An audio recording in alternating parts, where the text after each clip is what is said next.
Adorable. And nobody, really nobody wakes up at night and thinks about the rainworms or the nematodes or the algae or whatever. But he does, yeah. But I mean, it's really, really fascinating. I mean, if you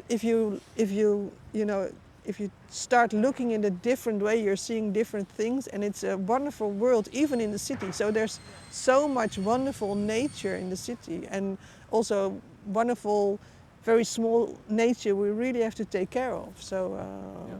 Yeah, it's this idea that it's like like this gaze from the urban also kind of commodifies the soil itself. No, it's just like it's material. It's material to be excavated, material to be used. It's like having concrete. Like if someone looks at a pile of concrete and a pile of soil, they might be looking at the same. It's just like something that is used for construction. Yeah. No, but it's actually an ecosystem in itself. Yeah. No. Well, the soil is a big city in itself. So, like it's some animals in the soil, it takes them years to find their proper place, and then we come to take the soil out to renew the sewer system, for example. But the soil in itself is like a big city. Like they also live in a city like we do. It's just a different city. Really trying to find new systems as well. So it is this less performative kind of outcome that's happening too, which I think we're also really interested in. Like, how can you embody a sustainable way of working and also be able to project that through your concept building, for example? Or how can the material also really reflect the concept, and how can they have this nice intermingling happening within them? And Yeah, I and don't also know. how it breaks like a lot of events, no, of art practice, like like this idea of the solo artist working in their studio, completely isolated from the rest and just working there. It's like it's not like I think that it's not just about what you talk or how you work, like in material terms, but also the structure of it. No, it's like for me it feels so organic to work with Kate, for example, now when we are dealing about these thematics, so we are trying to learn more about ecology, about urban ecosystems, because in the end it just kind of goes hand in hand, just to break this kind of, I would say, like conventions, no, and then feels very weird not to collaborate with people when you are thinking about the idea of an ecosystem, no? Then you start thinking about your own practice as an ecosystem in which, I know Kate, some energies happen here, we meet you, you talk to us about the soil bank, then we came here to meet the people in the soil bank, we also create a connection there, and then we were given this opportunity by tent, no? And then we are like, okay, what should we do? We want to do something about soil.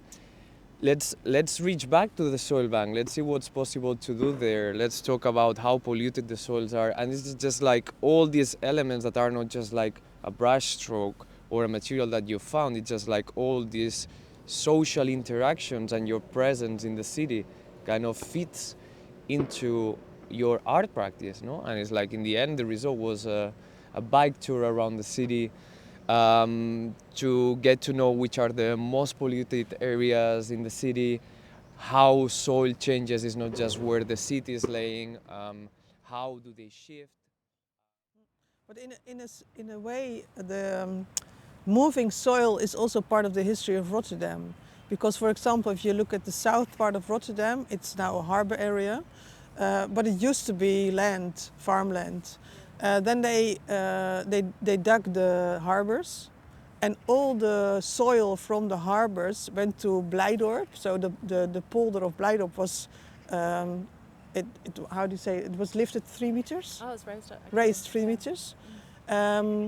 So the soil from the south of Rotterdam is now in the polder of Blijdorp.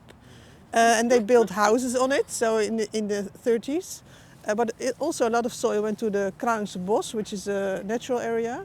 So that's also like strange that the soil sort of formed the Rotterdam we know today.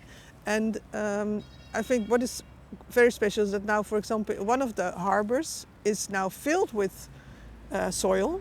to make it into a park. So, you know, I mean, it used to be farmland, then it became harbor, and now it's made into a park with a lot of soil. So that's why there's not so much soil here now, because 1 million cubic meters of soil, sand, and debris went into the Rijnhaven to fill it up. So it's the moving of soil is also part of the story of the way we form the city. Yeah, because any soil comes from somewhere else. Yeah. No? When you bring it, it has been taken from somewhere else. And then actually, I think I read that also in the Carolien van Eykelen, though it doesn't have a port anymore. Yeah. I was wanting to know, what was your experience of the excursion too? I really liked it. Yeah. Yeah. And I think that's, today I'm here. This morning I was on my bike to Klein Polderplein. So I try to move through the city a lot. So I don't try to be at my desk all day. But of course, I'm an advisor for the city of Rotterdam. A lot of my work is behind the desk. And a lot of my work is talking to people, reading reports or whatever. And I really liked to get on my bike, you know, with all these people who were interested in soil but didn't know what I know about the soil in the city. And that you're on a bicycle visiting soil, looking at soil, it's just a very nice way to look at your job in a different way. So I really liked it, and of course I know the city and I knew the places we visited. But if you go there with a different reason, you look in a different way. So that was really nice. I think it was very nice to see also I was surprised that so many people were interested in what I think is not a very, you know, romantic subject. But evidently it had enough appeal to have so many people on their bikes. And I thought it was really nice that so many people wanted to touch the soil. And that's, when I came here, I was, you know, looking at the soil, and I was also trying to, you know, feel it, to feel the consistency, and to look at, you know, the worms, or to look at some of the debris. And it's really nice to, I think, you know, not just seeing but touching really is a different experience. So, and of course, I mean, there's nothing so touchable, I think, as soil. So, yeah. Biased. Right? I mean, it was such a nice surprise that you were there, and also with your colleague. And you'd taken good care of the weather. It was a very nice we had sunny some day. rain along the way. But it was super nice input too, for also like the curious bunch of people that came along that had a lot of questions too, and it was really nice to have all these different perspectives in the room that could also feed in the conversation around, like, yeah, we're coming into this space that is essentially an infrastructure for dealing with soil, and that to have these different inputs of like what that involves and what that can mean, what it can generate as well. And I think that was also just super nice for everyone there, that you could offer that to the conversation as well. Yeah. And I think that it became also like a moment in which, you know, like knowledge exchange or sharing knowledge came very easy, you know? It's like a lot of people who are interested in soil, such as you, your colleague, or also people working in the soil bank. It was like all these people who are looking into soil from very different disciplines and roles, no? And then how it became this moment of sharing, like having lunch, or I remember that we were looking at a bit of soil, and all of a sudden we saw this geometrical stone. We're like, wow, so beautiful, what is this? And then I think it was your colleague, it's like, oh, actually they use these pebbles to polish metal surfaces. And it's like, wow. Yeah, but I also how do you know that, no? But I think it was really nice that everyone could bring their knowledge, that it was not us as artists, organizers, that we were imparting a lecture on everything we know, because we don't know. Yeah. Like, we know a bit from our perspective, but it's like our practice is also this getting to know people who know, that can share with us, and then also incorporating that into sharing it with other people in a way. Yeah, no?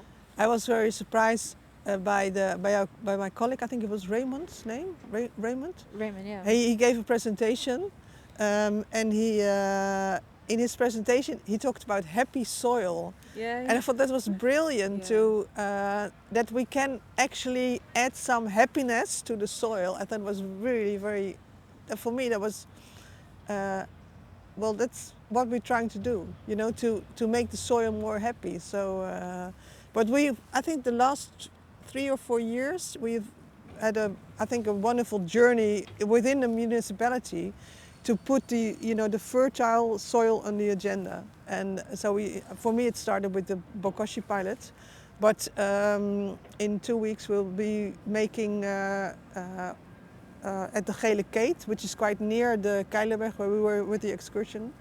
We'll have 32 plots with to investigate different things we try to do to improve the soil. So we will do tests with bokashi, with fertilizer from wool, with biochar, with all kinds of different materials.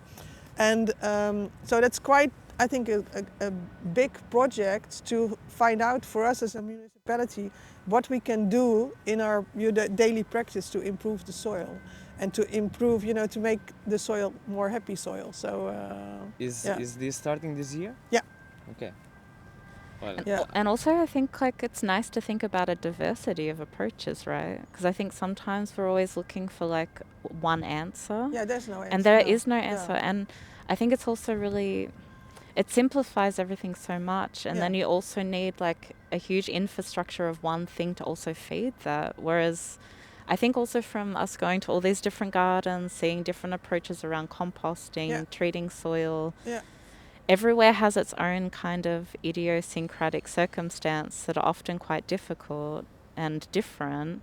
And that also means that there has to be a diversity of approaches implemented to make it kind of keep chugging along even. And for us as a municipality, that's very difficult. Yeah, as well, totally. because we have, I think we have 25 million square meters of public space, public green space.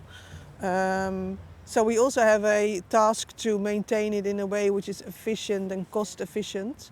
But I think I'm very happy because there's much more feeling about the diversity of measures that we had a few years ago. So we're now really talking about this lawn, we can mow this lawn, but here we have to let the grass grow, or we have different approaches, and I think that's quite a big shift compared to a few years ago. It's a big achievement. Yeah, it's a big, Also for the mentality in Netherlands, I think too, it is very this historic control kind of within nature and very organization of space, because space is limited here. No, I think it's in our DNA as the Dutch people. I mean, we sort of conquered the soil from the sea. Yeah, and exactly. So we did that. I mean, in Rotterdam we did that 700 years ago. So for 700 years, we the way it looks like today, that's formed by people. So the idea that we as a people can form the soil and we can form the landscape, I think that's very, very Dutch. But terraforming. Sorry? Terraforming. Terraforming, yeah. But somewhere we forgot that the soil has its own will and its own inhabitants, and I think that's something we discarded for too long. And the fact that maybe just making it anew or shifting the landscape, it's not that it's then you can just have a full right on everything you can do and you can allow yourself to do. No, it's by allowing, by pumping out the water from certain areas. It's not only humans that build and start living there. Yeah. The worms go over there because that now there is no water, and then there is more soil available to them. Birds, how a full ecosystem goes into there, not just the humans, no? Yeah.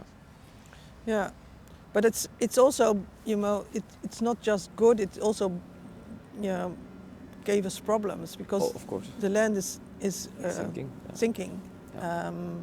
So I think that's what we need to try to do is to live together with all those other beings in the city. I think that's really important.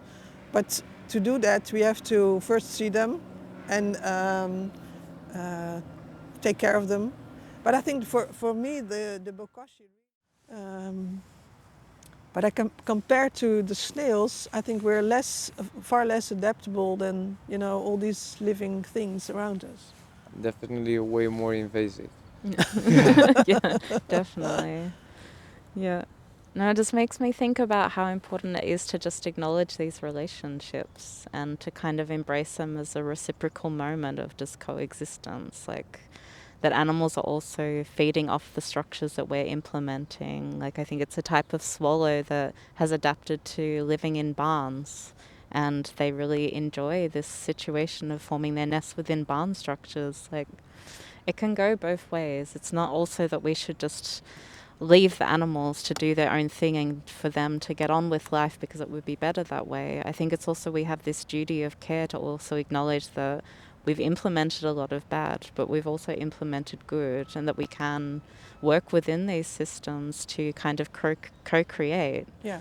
And that it is within this co-creation moments that you really start to embrace like the relationships and the care and responsibility along the way as well, which I think is just super important and indeed magical in these moments too, of finding out these features about things like the snail having this many teeth, that it makes sense. And it's But I think it's very true that it starts with acknowledging that what we do affects all those other life forms. So if we renew the sewer, we renew in Rotterdam nearly 40 kilometers of sewer every year.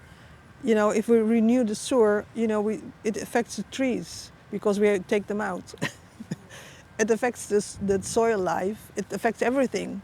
And of course, we do it for the right reasons because we need to renew the sewer. But we have to realize that our work affects the lives of all those other species. And I think it starts with that, that we really have to take care of them as well. So And how the city doesn't only stay in the city. It's like how the city is part of a bigger ecosystem in which it's part of, and then it's therefore affecting the climate. And it has, it does. The city doesn't finish in the city itself. It's interconnected with and within also, in a way, no? Hey, I don't know how you're feeling, but cold. very cold. I really need to go to the toilet. Nature is calling me. But I don't know. I think I'm very happy with what we talked about already. Thank you so much. Yeah, it was super good. lovely. Yeah. Super. I'm cold. Yeah. Are you cold? You okay? How do you say? Todos bien?